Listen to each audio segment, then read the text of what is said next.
নতুন বাংলাদেশ দুর্নীতির কাছে হার মানবে না বলে জানিয়েছেন দুদকের নতুন চেয়ারম্যান ডক্টর মোহাম্মদ আব্দুল মোমেন। বুধবার দায়িত্ব নিয়েই এই কথা বলেন তিনি।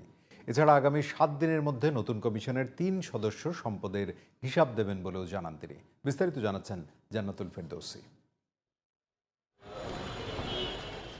42 দিন পদ খালি থাকার পর নতুন চেয়ারম্যান পেল দুর্নীতি দমন কমিশন দুদক।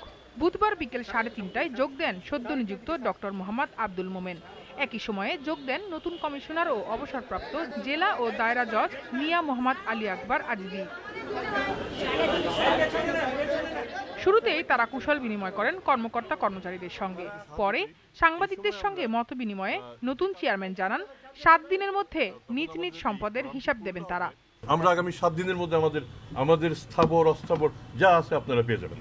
আমরা যদি এই দুর্নীতিকে কার্ভ করতে পারি, আমরা যদি কমিয়ে নিয়ে আসতে পারি, তাহলে বৈষম্য ক্রমাগত কমতে থাকবে।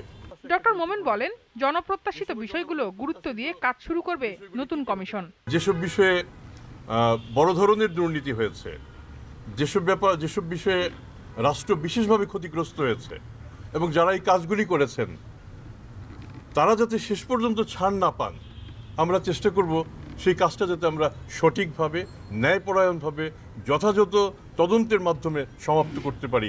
এ সময় দুদকের নতুন কমিশন মিয়া মোহাম্মদ আলী আকবর আজিজি বলেন, বিচার ব্যবস্থা ঠিক করতে হলে আগে তদন্ত ঠিক করতে হবে। যে কোনো ন্যায় বিচারের পেছনে তদন্তই হচ্ছে ফাউন্ডেশন।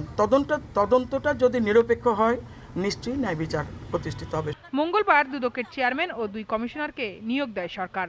অপর কমিশনার অবসরপ্রাপ্ত ব্রিগেডিয়ার জেনারেল হাফিজ আহসান ফরিদ পরে যোগ দেবেন বলেও জানায় সংস্থাটি। যেসব বিষয়ে জান্নাতুল ফেরদৌসী, জিটিভি নিউজ, ঢাকা।